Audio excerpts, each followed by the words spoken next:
LEA 2. 1. Security risk analysis. A systematic process to identify, assess, and mitigate risk compromising safety and security of an organization or system. Number 2. Threat. Potential dangers such as theft, cyber attack, or natural disasters that can harm assets. Number 3. Vulnerability. Weaknesses in security systems like lack of CCTV or weak cybersecurity measures. Number 4. Risk matrix. A tool to evaluate risk levels based on likelihood and impact, categorizing risk as low, medium, high, or critical. Number 5. Risk mitigation strategies. Are strategies to reduce risk including physical security, cyber security, emergency plans, and training. Number 6. Security investigation. A structured process of gathering facts and analyzing incidents to determine causes and responsible parties. 7. Criminal investigation. Investigation focusing on crimes such as theft, vandalism, or fraud. 8. Corporate security investigation. Investigation of internal threats like employee misconduct or industrial espionage. 9. Cyber security investigation. Investigation of hacking, phishing, and online fraud using digital forensics. 10. Workplace security investigation.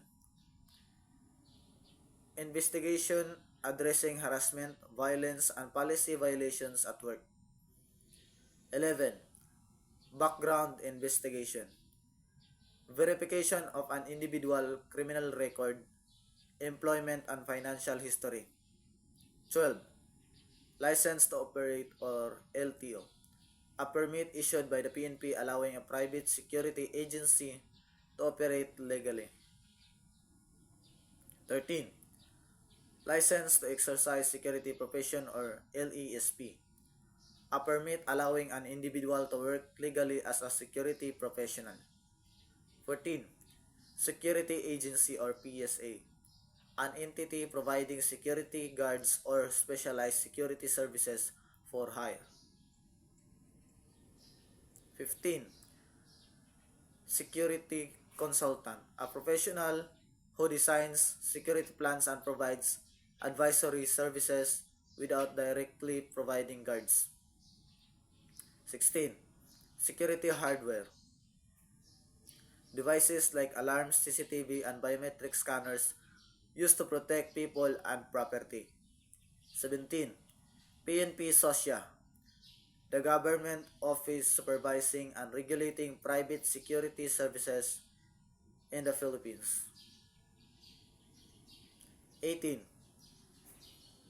Pre-licensing training programs.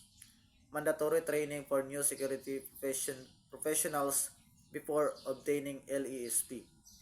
19. In-service enhancement training course. A periodic training to update and enhance skills of active security personnel. 20. Private Security Training Academy or PSTA. Authorized institutions conducting training programs for security professionals. 21. K9 Security Service Providers. Agencies deploying trained dogs and handlers for security and detection tasks. 22. Protection agents. Trained personnel hired to protect individuals personally. 23.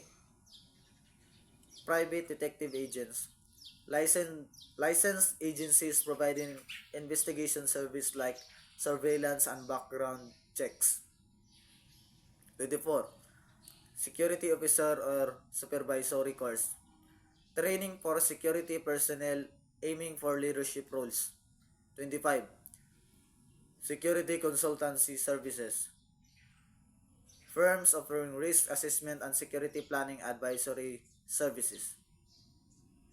26. Electronic security and alarm service providers. Companies specializing in electronic security systems installation and maintenance. 29. Private patrol operators. Agencies providing mobile patrol services for various areas. 28. Security training providers. Accredited institutions offering security education and training programs. 29. Moral character. A requirement for security personnel indicating good ethical standing and behavior. 30. Physical and mental fitness. Health criteria security personnel must meet, verified by test and medical certification.